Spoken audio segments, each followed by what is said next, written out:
I've started by giving a little bit of a description around it, so let's have a look at a little bit of a descriptor.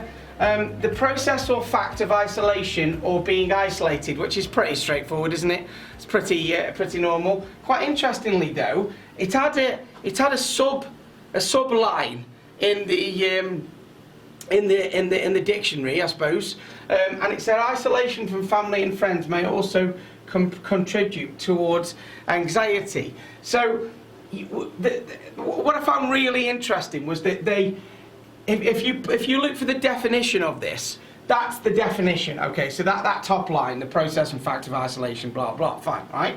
However, what really interested me was this was the next line down, and the reason it really interested with me is because I can't imagine that's always been the next line down. I think this is quite a modern era thing that they've updated the dictionary with. And it's quite interesting as they mention the word anxiety, because as we know, well, hopefully if you don't know, we're going to find out today. As you know, or you're going to find out, anxiety is one of the biggest issues when it comes to isolation impact. Okay, so I just found it really interesting that line was the subline to the actual dictionary definition, which I thought was really quite interesting. So let's have a look. Health risks of isolation. So I know there's quite a lot of writing on here. It's also quite small, so I'll just go through it with you. But I wanted to try and get it all on. So just 1 second. Just turn my heater off a minute. See how cold that gets quickly. So there are genuine health risks to isolation. We know that COVID has, even if it hasn't actually 100% isolated people, it's the feeling, the perception of isolation that hasn't helped. And there are risks to isolation. Now, these are extreme, okay, but I thought it was important that we went through them. So, social isolation significantly increases a person's risk of premature death from all causes, a risk that may rival those of smoking, obesity, and physical inactivity. So, look, this isn't. I'm not scaremongering here. So, please don't think I am. And I know this is extreme, but again, I think it's important to show. Sometimes we forget somebody might be, working at home, or they haven't spoke to somebody for a while, or whatever it may be. And to be fair, certainly you guys, and I know the guys in Rotherham and so on and so on, I have regular conversations. There's lots of interaction that is taking place to try and stop this stuff. But again, really, really important. People don't understand the impact of it. And again, don't want to scaremonger, because, this is, if you take it to an extreme and somebody's been locked up in a prison for a long, long time and they haven't been able to talk to anybody, solitary confinement is a punishment, isn't it? But there are health risks associated with it, okay? Social isolation was associated with about a 50% increase in risk of dementia. Okay, so again, that social interaction is really, really important. It's healthy for the mind. Now, I know you've got different types of people. You've got what we call high yellow people. Just on that note, let me just have a second. We had a request last week that came in just to do another session around profiling. I don't think the gentleman is on today. So we'll look at that and see if we can put another session in. Numbers are up to about 40 as well, which is good. 50% increase of dementia. The point I'm making here is it's very healthy to have social interaction. Now, you might have high yellow profiles, what we call high yellow profiles, 100% sociable. They need lots of social interaction. But also, even if you're a low yellow, low green, which is sociability and kind of empathy, there still needs to be a certain level of that contact, which is why it's really, really so important, okay? Loneliness was associated with higher rates of depression, anxiety, and even suicide if you go that far. Again, I'm going to lift the session in a moment. Please bear with me, okay? But again, I just want to make a point. Really, really, really important, yeah? Loneliness among heart failure patients was associated with nearly a 4 times increase of the risk of death, 60% increase in the risk of hospitalisation, and 50% increase in the risk of emergency departments visited. So again, what loneliness might not be a thing that makes you ill on its own, but it's certainly going to add into other things if you're not feeling great, and so on and so on and so on and so on. So it's kind of a double whammy. So look, I'm going to finish that there. I'm going to raise the rest of the session, because I'd like to say, I don't want to, it's not about scaremongering, but it is just about to just realise that there are some big health risks when people are isolated or perceived isolation, okay? Because perception is generally reality, okay? So perceived isolation, we'll touch on that later as well. Why is it so important then? A few of you guys that come on this regularly might have seen this before. This is Maslow's hierarchy of needs, okay? Maslow's hierarchy of needs. First of all, Maslow says we have physiological needs. That's the basic need that we have, so food, water, things like that, okay?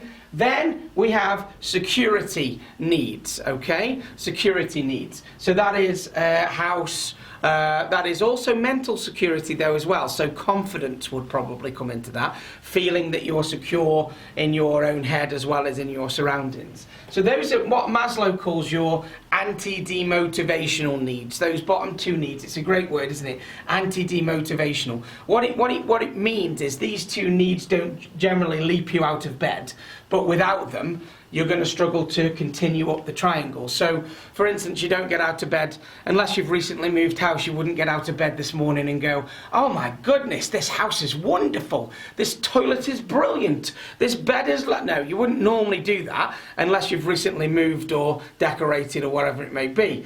However, if you woke up potentially not in your house in a cardboard box, then it might be difficult to continue up the motivational pyramid. So your bottom two needs, your basic needs. The need right after that, as you can see, I've increased the font size, is your social need. So what Maslow tells us is social interaction is the third biggest fundamental need of a human being. Okay? Sometimes people don't automatically get that. Okay? So that's why COVID is hit, and I've got a slide on the pandemic impact for you next, because it's a little bit wider than isolation, but it's still really, really important to know. And then what can we do about it? That's the key, isn't it? What can we do to stop this isolation? I think I've got 6 or 7 things you can take away today to stop that feeling of isolation, either for yourself or for other people. Doesn't really matter, but you're able to do that. So, social interaction. Just remember, third biggest human need. Okay, we all know those people that need it. Sometimes it feels like people need it more than food. It depends on the type of profile you are. But all of us need it. Even if you're the least sociable person in the world, at some point you will need some social interaction. There's not many people on the planet, not many, that live in the wilderness on their own. And when I say on their own, I mean literally on their own, without maybe a dog or some kind of pet, because this social need doesn't necessarily have to be human either. Okay, we do need some human interaction, but you'll normally find, I like watching programs like, I think it's called Life Below Zero, where you see all these people in Alaska that, go and fend for themselves and find their food and all that type of stuff. And even the ones that live on their own normally have dogs and pets and all that type of stuff, and that's the social interaction that they would get on a daily basis. Okay, so that's why it's so important, and we also know the impact of isolation and what it can have. Okay, pandemic impact. So I've put a little bit, I sent Peter, Laura an article yesterday that I found really, really interesting, and I've just taken a couple of snippets from it, that article, because I know we're doing isolation impacts, but I thought it might be a good idea just to have a look at the wider pandemic impact that it's had on people, and then what we can do about that. So it's only a couple of slides, but I thought it's not exactly isolation, but I thought it would link in quite nicely, because we're linking isolation at the moment to a lot of COVID stuff. Okay, so pandemic. The pandemic has increased burnout at work.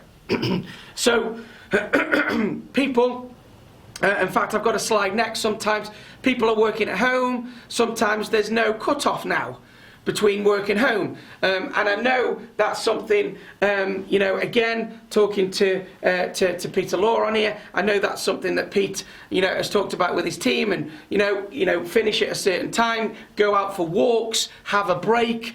All this type of stuff's really important, but a lot of people, and I was talking, one of my clients is the Open University, and I was talking to one of my contacts there the other day, and she was saying exactly this thing. There's no cut-off time now. For the first 2 weeks of lockdown back in March, I also worked from home, and I went straight into that mode, no cut-off kind of thing. The personal and work day was starting to merge, and the work day was getting a bit longer, and so on and so on. So there's been a little bit of burnout, but also, and Pete mentioned this just while we were chatting there at the beginning, people are generally getting tired. Okay, there's been that much change and transition this year, which is why we've done a back to basics session. It's on in half an hour after this. People are just generally getting a little bit tired if they've been, because of all the change that's been going on. So again, another reason why to help people's motivation as well, okay? And people can help people when it comes to motivation. Causes of workplace stress differ for first line and remote workers. So there's still a stress in there, but between first line workers and remote workers, the stress is now a little bit different. And maybe some of the first line workers have become remote workers, and so on and so on and so on. So again, stress in there, different types of stress though, for different types of people in the organisation. No commute may be hurting, not helping remote worker productivity. So people, I remember saying, you probably heard me say it if you were on my sessions right back in the day, after the first kind of month or so, I was saying things like, oh, do you know what? Do you know what? I know I'm missing going out and seeing people, but I don't miss the driving, and I don't miss the travelling, and so on and so on and so on. And for a while that was still true. I was up in Belfast and Manchester last week. Actually quite enjoyed the journey. And I think that's because I haven't done it for such a long time. So what that commute did that we might not be able to think about all the time, sometimes the commute to where you're going and the commute home gives the brain time to think about what your working day on your way there and release from your working day afterwards. So again, and I know I keep banging on about this, but if you're working from home, why don't you have a 10-minute, 20-minute walk in the morning and a 10-minute, 20-minute walk when you finish work? And that would be like your commute, if that makes sense. So again, there's something that we can do about this. Okay, that commute might be hurting, or the no commute might be hurting.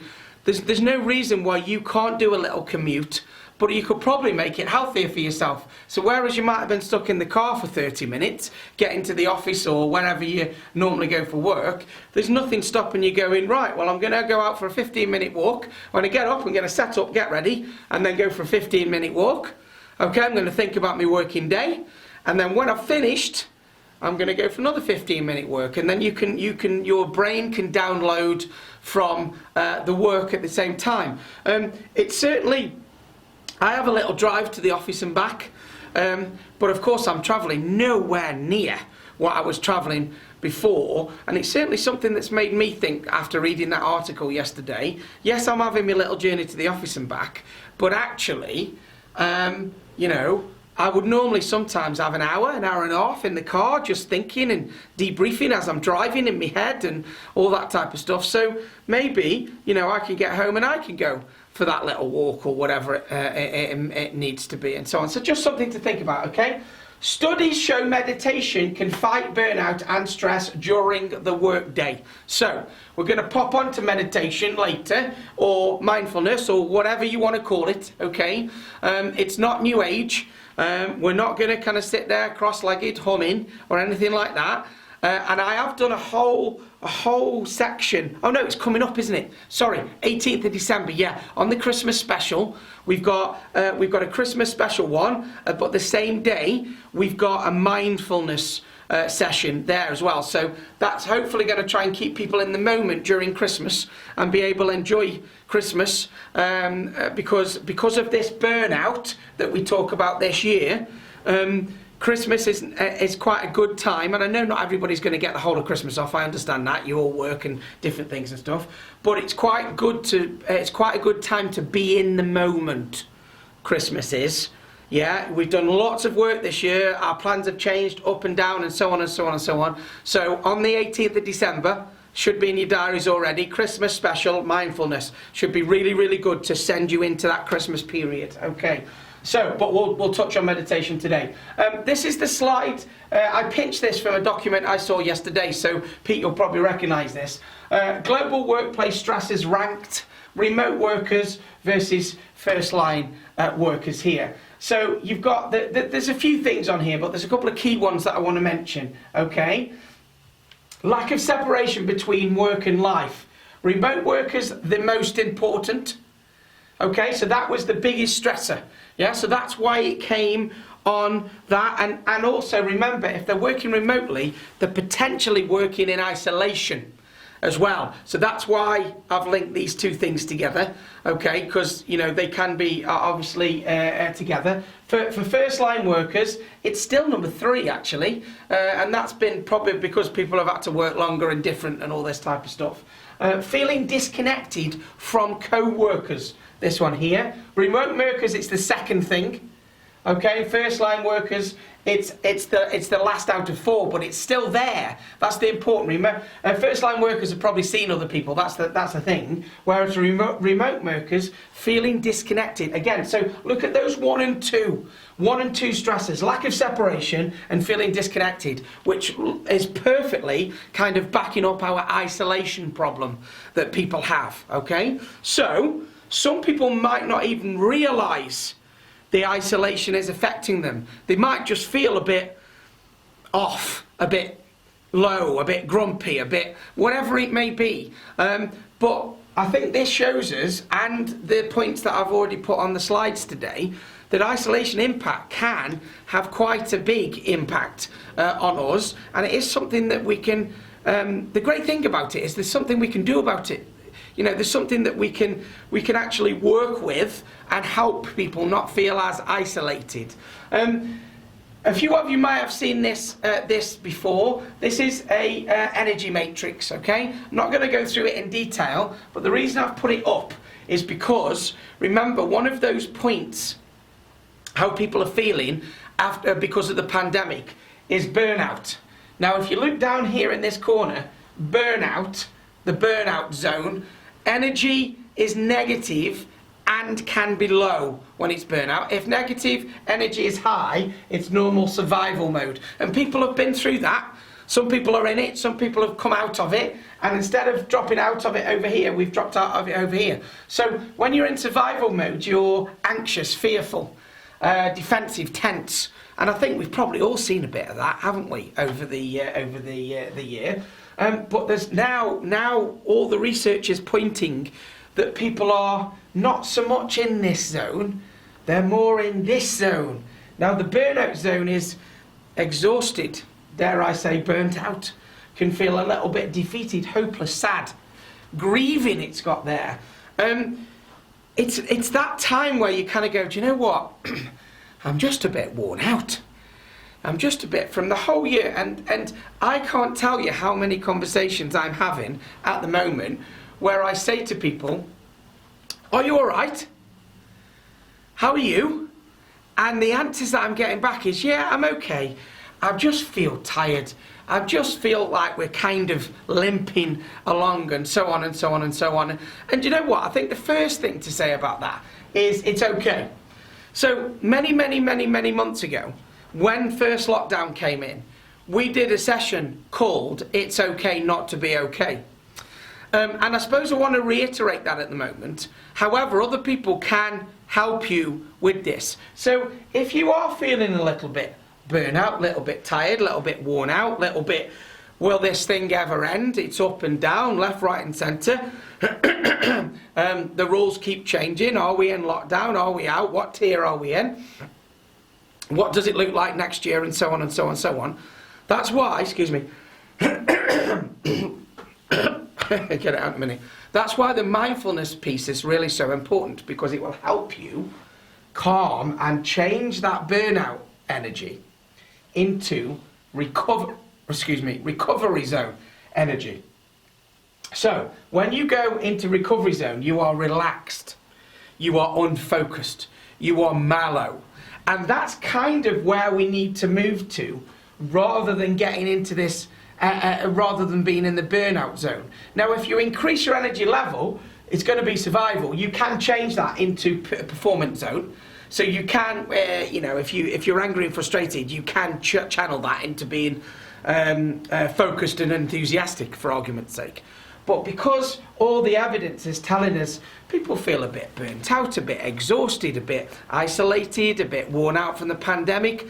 So what can we do about it? That's the key. So hopefully those slides have kind of shown you, if you're feeling these things, and not a lot of people are going to admit this, but if you're feeling these things, pretty okay. Okay, there's a lot of people feeling them. It's all right.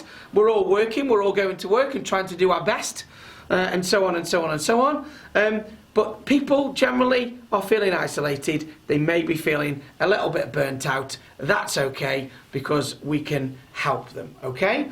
It all starts, as you guys will know, with people can help. Before we help other people, people can help themselves, okay? How do people help themselves? They help themselves by having helpful thinking. Now, if you come on these sessions regularly, you know I talk about this a lot. I've recommended a book several times. The book's called What to Say When You Talk to Yourself. I now know there are a number of people on this call that have read that book, found it very, very, very useful. What to Say When You Talk to Yourself. So go and have a look at that, okay? But if you've got helpful thinking, that will generate helpful emotions. Okay, so remember, they're linked, electrochemical, helpful thinking, helpful emotions, okay? It's not about being happy clappy, it's not about saying the world, smile and the world will smile back, but it is about going, okay, do you know what? If I feel a bit tired and a bit burnt out, that's okay. When am I going to get some rest? When am I going to do a bit of self-care? When I'm going to look after myself? When I'm going to get a bit of exercise? Am I eating the right thing? And so on and so on and so on, in order to start helping your thinking change. Because your thinking will generate your emotions, and of course your emotions give you your actions give you your results. So, if you're feeling a bit burnt out, there's an argument to say some of your results might start getting burnt out as well. Okay? So what we need to do is make sure that we look after ourselves. So I've got 6 top tips for you now for the rest of the session. 6 top tips. Oh, we've got a put your own mask on first. Absolutely. Do you know what, Pete? Interesting you should say that. I think that's on the next. I think I've used that line on the next session. So Peter Law there has just said put your own mask on first. I can recognise some names on this call that are obviously newer to these sessions. We've gone up in numbers, which is great as well. Just take these 6 top tips, because they're really quite useful for you to be able to take away, use for yourself, think about, and then potentially use for other people as well. Okay? Okay, so let's have a look at the first one. Reduce access to the 3 A's. Okay, so this is something I've not covered before in these sessions. It's kind of a psychological kind of program, if you like, a psychological program. The 3 A's. The first is anger. The second is, I haven't got that in order, alienation. And the third is anxiety. Okay, so it says here, what will I read or see to increase my sense of community and connection? Sorry, will what I read or see increase my sense of community and connection, or will it increase my sense of alienation, anger, and anxiety? So, let's just talk about this one for a moment. Alienation, anger, and anxiety. So, this is the choice that we have of what you put into your head on a daily basis. Remember, Gandhi says, I do not let other people walk through my mind with their dirty feet. So in other words, I choose what I allow to go in to my head. Okay? Remember, we've all got, I've mentioned this before, our own filing cabinet. Okay? When you perceive the world, you have 6 or 7 things, well, 7 to 9 things, depending on if you're male or female. Won't get into that now. Imagine this is your brain here, and everything during the day is bombarding your brain. Every single little thing. Everything you see, you hear, you feel, everything that's going on. All of your thoughts that are in your head. Your conscious mind filters through 7 to 9 things on average. It filters it in, and that then, excuse my poor drawing, goes in to your filing cabinet. Okay? Your filing cabinet, which is just here. Or if you're younger than me, you might have a hard drive. Doesn't really matter. But the point is, filing cabinet. Okay? So you put everything in your file, right? Then your brain goes into your file and brings them out. When you want them, sometimes when you don't want them, depending on how you're talking to yourself. So if you woke up this morning and went, I'm tired, I'm knackered, I'm worn out, today is going to be a long day, your brain goes, right, just give me a minute, I need to go into the filing cabinet and pull out, I'm tired, I'm knackered, it's going to be a long day file, because that's what you've asked me for. So remember, your brain is the most powerful machine on the planet, but it will only do what you tell it to.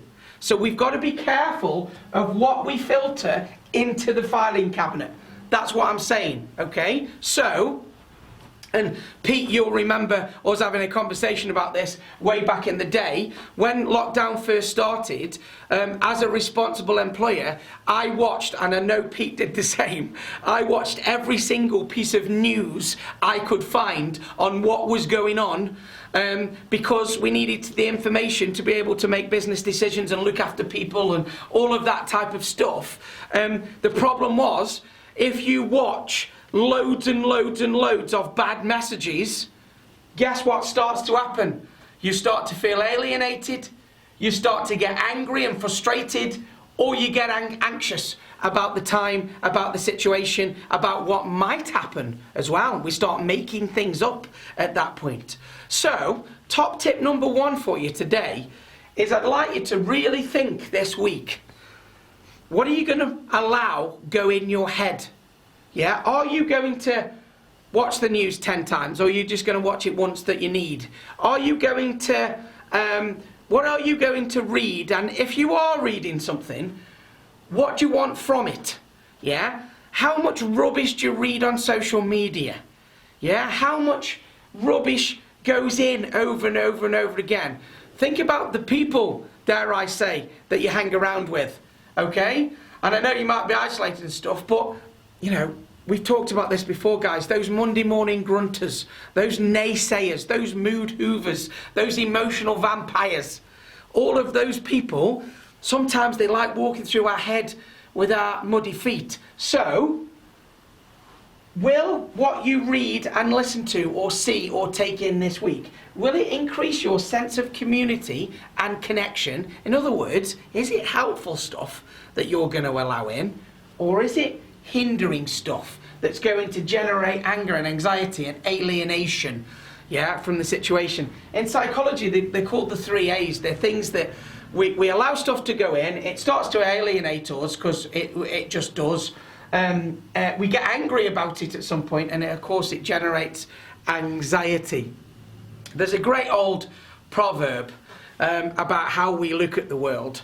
There was a guy going through, imagine imagine remote villages, okay? And there's a guy going from one village, and he's walking, nobody in sight for miles, and then he comes upon a monk, and he says to the monk, can you tell me what the people are like in the village ahead? He said, I've just come from the village before, and the people weren't very nice. They weren't great. They weren't very welcoming. And the monk said, unfortunately, you're probably going to find that going in the next village as well. Sorry to tell you that. So off they go.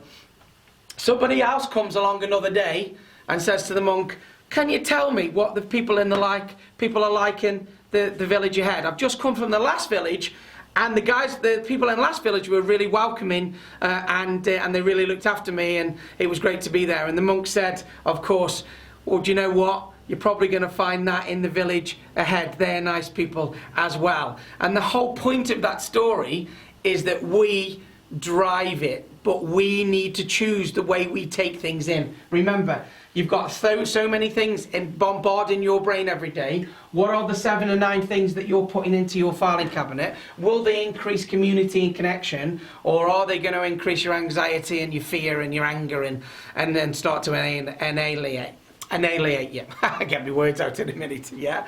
The point I'm making, choose what you watch, choose what you listen to, choose, if you can, to not be around negative, hindering people, and we need to start talking to ourselves in a better way, remember, okay? Helpful self-talk. This will be a good day. I am going to feel good. Okay, even if your self-talk is, things are all up in the air at the moment, that's okay. It's okay like that for now. Okay, in fact, I did a session about that many months ago. It's okay that, you know, everything doesn't have to be perfect right now. Sometimes it can't be because of the pandemic. So be okay that things aren't perfect at the moment, but we still need to be aiming for best, and give yourself a bit of a break. But choose what goes into your head. So that's number 1. Choose what goes in. You could all make that choice this week. Number 2. Seek out healthy activities. Okay, now again, this is something that you guys know I've talked about, however, slightly different twist here, okay? I've put a picture of children up on the board, okay? Because what I'd like you to think about is this. First of all, doing healthy activity we know helps the brain, gives us better chemicals, releases endorphins, and so on and so on and so on. But especially physical activities, yeah? Something called your flow. When you get into the flow of things. So if you play, I don't know, let's say you play football for argument's sake, okay? And I know that's tough in and out at the moment with pandemic, yeah. But you might feel a bit stressed, you might feel a bit anxious. You go play football, you get stuck into it, and you get into the flow. And what that does is it takes you away from time or self. So it takes you out of the reality of what's going on and the worry you've got about yourself and everything that's going on, and you get into the flow. And it takes that, it gives your brain a break at that point, okay? So we've hopefully got football for my daughter's football team. I'm her coach. We've hopefully got that on Saturday. We'll see. We've got an FA meeting tonight because they said it was okay, and now the tier system we don't know. But what happens is, no matter how stressed I am, no matter how long a week I've had, no matter how much burnout I've had during that week, when I start coaching that game, all time and self goes away. Yeah, and I can't tell you how great I feel after the fact of that game. So find something that you lose your flow. Okay, sorry, that you get into a flow and lose yourself in it. Okay, the reason I've put children up there is because somebody many years ago asked me a great question. Okay, and the question was, John, what did you like to do as a child? What made you laugh as a child? Okay, and I was like, why are you asking me that? And they said, because what you'll probably find is whatever you used to do that you really enjoyed as a child go and do it again. Go and do it again. There's nothing stopping you. Go and doing it again. So I think my answer at the time was, what did I really enjoy? I really enjoyed going to scouts and kayaking and abseiling and all this type of stuff. And when they said to that question, well, go and do it again. I found a local climbing wall. I went and did a bit of climbing. I found a local little canoe place and went and did some canoeing. And I've recently asked myself that question again to take my children there. So that's why there's a picture of children up. What did you enjoy as a child? Because you'll probably enjoy it as an adult, but you may have not found time for it in the past, okay? So find something that you're going to enjoy, even if you have to go back to your childhood, and then try and get into the flow. That's when you lose yourself, when you lose the time, and so on and so on, okay? When you get into the zone, endorphins start to get released. And endorphins do two things. They, one, give you energy, and two, eat away at negative chemical in the system. They eat away at all the bad stuff, which is why endorphins really, really, really useful, okay? And also, sounds a bit dodgy this, but also involve your body hands-on. So it needs to be, they say things like woodworking and things that welding and stuff that you've got to do with your hands. It helps you to get into the flow because of the concentration of what you're having to do, you know. It's quite widely known. During lockdown, you know, I was working every day, but I was also getting home at a normal time. I was quite strict at myself, whereas normally I'd maybe not get home till 8, 9 o'clock. I built a 24-foot workshop in my garden, and it was just something to do to release the endorphins and so on and so on. So using hands is quite good as well with that. So seek out healthy activities, not only for the endorphin release, but to lose that sense of time and self as well. That will help with the isolation. It'll take you out of it, okay? Even if you're exercising in isolation, it'll still take you out of it, okay? What did you enjoy as a child, as we've said, okay? Number 3, increase your sense of productivity, okay? Now, productivity is a great antidote for loneliness. It might not seem it, but being productive helps with isolation, helps with loneliness, okay? However, it's what you class as being productive, okay? So, a lot of people have put things off during COVID, okay? We can't do that yet, okay? Let's put that off till, okay? But what we have to sometimes do is, if we don't feel like we're getting anywhere, we need to take some action, okay? So start an activity you've been putting off. Even if you don't finish it this year, just get it started, okay? Christine, I agree 100%. Doing this all the time to keep me sane. Okay, great, fantastic, Christine. Thank you for that, yeah? So, put a nice little red face. Do something to keep you to get you started on something. It doesn't matter what it is, but take the step, you know, buy the paint for the bedroom that you needed to paint, or, you know, whatever it may be. This year has given us lots of reasons not to do things, okay, lots of reasons. I had a great example yesterday. Somebody that in the next office to ours, in our office building, they were due to get married in the middle of the first lockdown, okay, big wedding, all this type of stuff, obviously couldn't happen, all cancelled, and so on and so on. She's actually my physio. She's been working on my shoulder, so I've been seeing her once a month and stuff like that, and I've been asking her, you know, what about the wedding and everything. You know what, we're thinking about doing it in a couple of years now, and actually it's probably not going to be the same for the next 6 months anyway, and all this type of stuff. But as I was seeing her, she was getting more frustrated. She was getting more anxious, alienation, anger, all those things, yeah? She started getting more and more and more, yeah? I came in yesterday, I kid you not, and one of her colleagues came up to me, shoved a picture like that on her phone, and went, look what Hannah did yesterday. And I was just like, looked, and I went, she got married, she drove to Gretna Green. I don't know if that's allowed or not, to be honest, but she drove to Gretna Green, got married.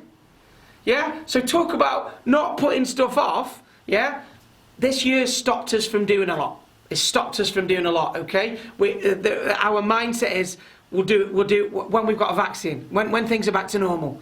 Yeah, let's do it then, I urge you, it will help with isolation impact as well, okay? And just general well-being and feeling good. Start an activity you've been putting off. Just get it started. Just do one thing to get it started, okay? Create a routine and make your bed. Now I know, Christine, you also liked this one, didn't it? Make your bed, okay? This is about routine for the day, okay? Right at the beginning of last lockdown, there was a great YouTube channel, a YouTube thing that came out. I'll tell you to go and look at it again. It's an ex-Navy Admiral SEAL, and he talks about, if you want to change the world, make your bed. And the whole point, if you just Google make your bed in YouTube, you'll find it. He talks about when you make your bed, that's one job completed for the day. That one job will lead to many jobs, and by the end of the day you will feel successful and like you have contributed something to your day and society. And if you have a bad day, when you come home you have a nicely fresh made bed ready for a good night's sleep and to try again the next day. So if you want to be productive, start when you wake up in the morning, make your bed. Okay, that's one job ticked off. What's the next job? And so on and so on. The more productive you are, the more it will help with isolation, impact, and loneliness. Okay? Number 3. Number 4, connect with others. So again, this is something that we've talked about over the months. You guys particularly been okay, actually. Think about it, compared to a lot of businesses that I've seen. Just because we can't see people doesn't mean we can't connect with them. You know, a few people on here will know the example. My 90-year-old nan has learned how to use FaceTime, and she's got like one of those Google things. In fact, she rang me and she went, John Christopher, that's what she calls me, I've got a Google. That's what she told me, I've got a Google. You can now Google. No problem, Christine. Thank you.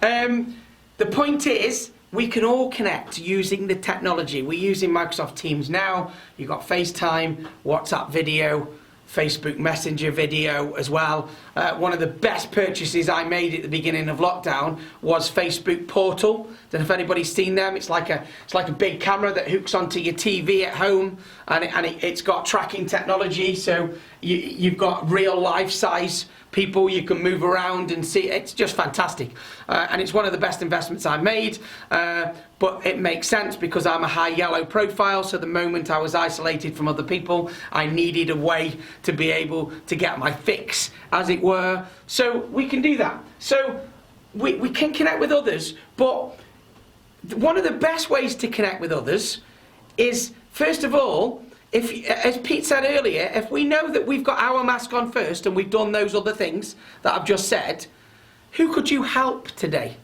Who could you connect with today and help? Okay, I think this country has been better at this since COVID than before COVID. There are more people now just ringing people and video calling people to see if they're okay, because they know that they can't see them face to face. So who could you help? Who could you connect with? By the way, you don't have to know them to connect with them. I connect with people on LinkedIn all the time. I don't know half of them.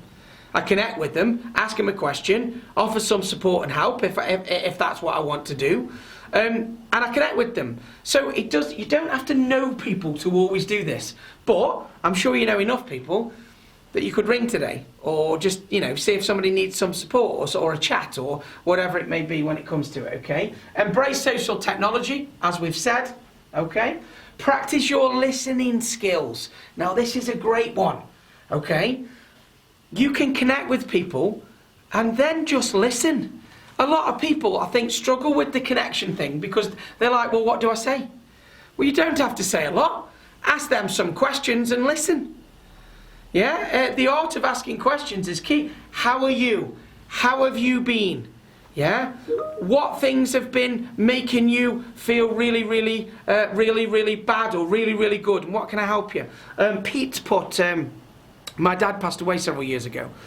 This week, one of my dad's old friends phoned me to see how. Is that your mum? Yeah, okay, my mum, yeah. One of my old friends phoned my mum to see how she was. Normally she just gets a card from him, but she said that this year he was not sending a card because phoning everyone instead. He is 92 years old. Pete, that is a fantastic example. That is absolutely brilliant, yeah? Who could you connect with today and just ask them how they are, yeah? Because remember, we're all feeling a bit of that isolation impact. Yeah, some more than others, okay, but we're all feeling a little bit. Pete, that's a great example, yeah? And just those phone calls make a big, big, big difference.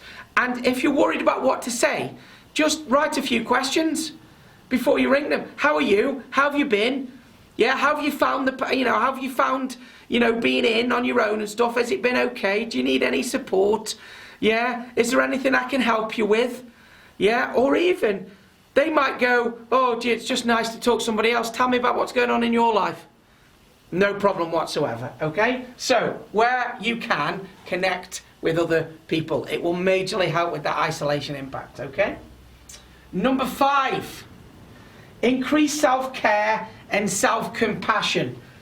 Now, you can see this picture that I've put up here. It's like a heart with a spanner in it, okay? Do you know when I typed in self-compassion into Google, all the pictures I got back were huggy. Does that make sense? Like people hugging each other and, all that, and somebody hugging themselves and all that type of stuff. And it annoyed me a little bit. And the reason it annoyed me is because self-compassion, it sometimes felt as a bit fluffy, isn't it? And it doesn't have to be fluffy self-compassion, but it is just being a little bit less harsh on yourself, okay? Last week, when I was in running courses, I asked the question, and I do ask this question on day 1 of most of my courses. Write down some words that you can think of that describe you when you're at your best. That's the question I would normally ask, okay? So write down all the words that you can think of that describe you when you are at your best.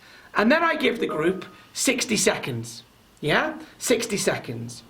And do you know how many people really struggle with that exercise? The amount of people that struggle, even if they write something, I'll say to them, what was that like to do? And they'll go, oh, do you know what, it's a bit hard, that was a bit difficult, a bit hard, yeah. Some people, I've had in my courses before, can't write anything.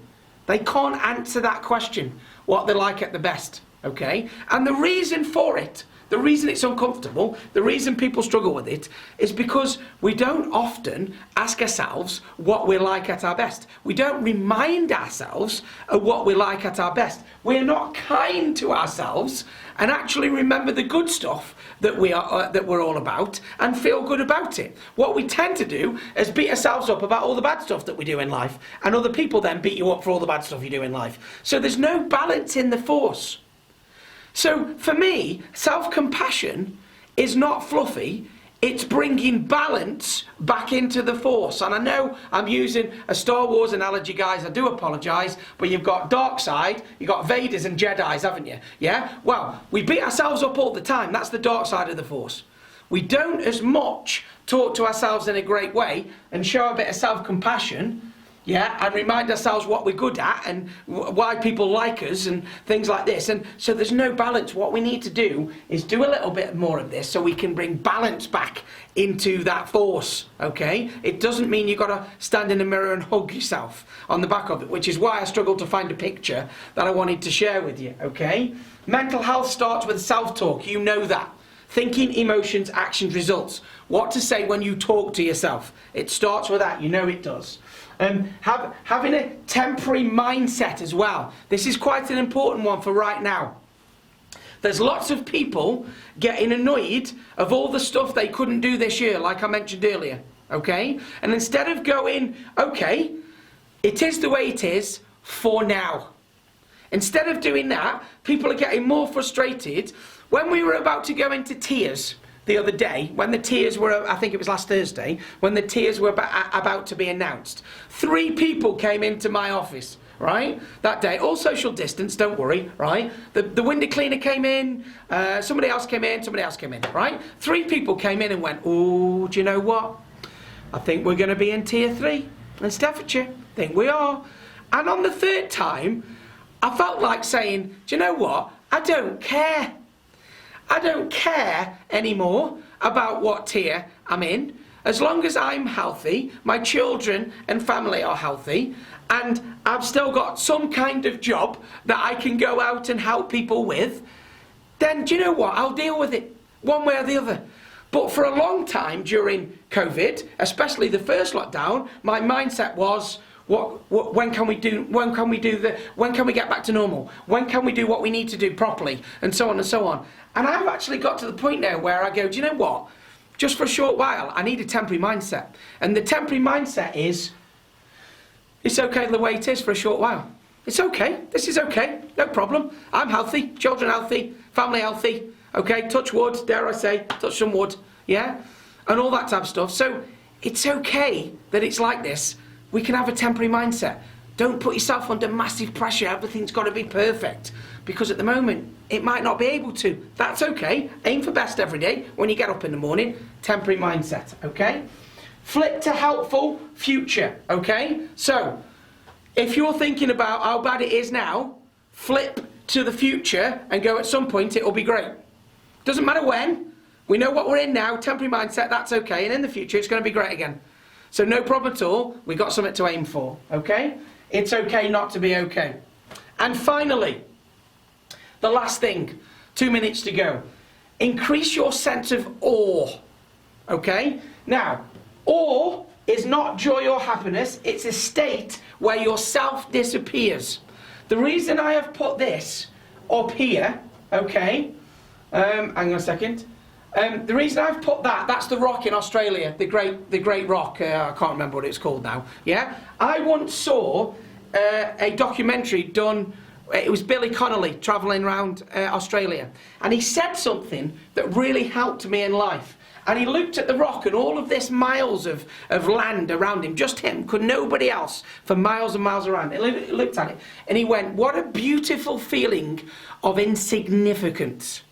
Those were the words he used, a beautiful feeling of insignificance. And that's what awe does for us. It makes us think, do you know what? There's a bigger picture than me here. And I'm in awe of nature. Go for a walk in the woods. Be in awe of nature, or, you know, go on a boat ride, or, you know, whatever. I get it walking around the golf course, to be honest, looking at the birds and the squirrels and, you know, while I'm looking for my ball in the rough, by the way. But that's beside the point, yeah? There's a sense of awe. So do something that gives you a sense of awe, that beautiful insignificance of us. There's something out there that's bigger in the world. So let's stop all our little stresses for a moment and look at the awe of what we've got around us, okay? Common sources, oh, we've got in there. Aries Rock, thank you very much, Eddie, that's appreciated, yeah. It was going to come to me at some point, yeah? People, think of, you know, remember when your children were born and how that felt, yeah? Now, obviously, if you're a lady, it might have felt very, very painful. For a man, it was very, very, very special. You know, just think of things that, you know, look at nature, be humbled by what's around us. So have a sense of awe. Music. Get lost in some music, but some powerful music, yeah? Whatever that music is, yeah? Just some powerful music that just gets you kind of going, wherever it may be, because you just need to lose that sense of self for a few minutes a day and have that sense of awe.